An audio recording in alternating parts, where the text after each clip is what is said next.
अस्सलाम वालेकुम नाजरीन। ड्रामा सीरियल मैं की सेकंड लास्ट एपिसोड में कुछ नया होने वाला है, क्योंकि अब जैद ने जो नीयत ठान ली है रयान का राज फाश करने में, यानी कि वो सारे सबूत इकट्ठे करेगा आयरा को सच साबित करने के लिए कि कहीं रयान को ये गलत फहमी ना हो कि मैं इतनी आसानी से अपनी इज्जत की बदनामी बर्दाश्त कर जाऊंगा। लेकिन इस बात से मसला होगा तो सिर्फ आसिफ साहब को होगा।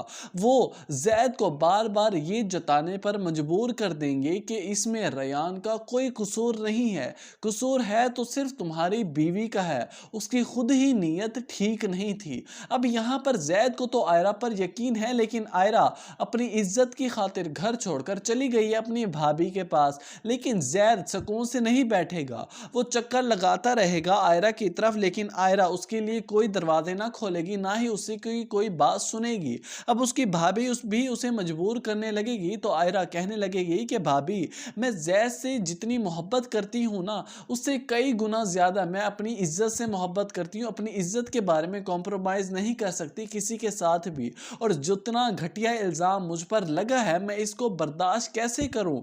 अब यहाँ पर जैद इंतकाम की आग लेगा रयान से, लेकिन मुबशरा को भी यकीन है कि इसमें वाकई आयरा की कोई गलती नहीं है, आयरा झूठ नहीं बोल रही, रयान ऐसा कर सकता है, बल्कि उसे अब शक नहीं यकीन भी है। अब यहाँ पर आसिफ साहब कहने लगेंगे, मुबशरा को तसल्ली देते हुए कहने लगेंगे कि मुबशरा, तुम टेंशन न लो, ये जो कुछ भी हो रहा है ना, इसमें सारा के सारा कसूर आयरा का है, उसने खुद ही अपने पाँव पर कुल्हाड़ी मारी है।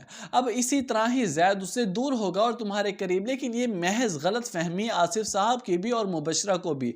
मुबशरा को तो यकीन है, मुबशरा को तो इत्माद भी है कि नहीं, इस तरह जैद मुझसे दूर हो रहा है, और वाकई जैद उससे दूर होने लगा है। अच्छा भला दोनों एक दूसरे के साथ टाइम स्पेंड कर रहे थे, एक दूसरे के दरमियान अंडरस्टैंडिंग भी हो रही थी, लेकिन इस वाकये के बाद रयान की वजह से मुबशरा और जैद के दरमियान फिर से फासले पड़ जाएंगे। अब यहाँ पर मुबशरा भी चीखते चिल्लाते हुए जैद से कहने लगेगी कि जैद, सब कुछ तुम्हारे लिए आयरा नहीं है, मैं भी तुम्हारी बीवी हूँ, मैं भी तुम्हारे निकाह में हूँ, मेरे भी कुछ हकूक हैं और फ़राइज़ हैं, तुम मुझे कैसे इग्नोर कर सकते हो। सो व्यूवर्स, आपको क्या लगता है कि क्या जैद रयान को बाकी की दो एक साथ में झूठा साबित कर देगा, आयरा को वापस अपने घर ले आएगा, आयरा को सच्चा साबित कर देगा आसिफ साहब और मुबशरा के सामने? अपनी कीमती राय का इजहार ज़रूर कीजिएगा।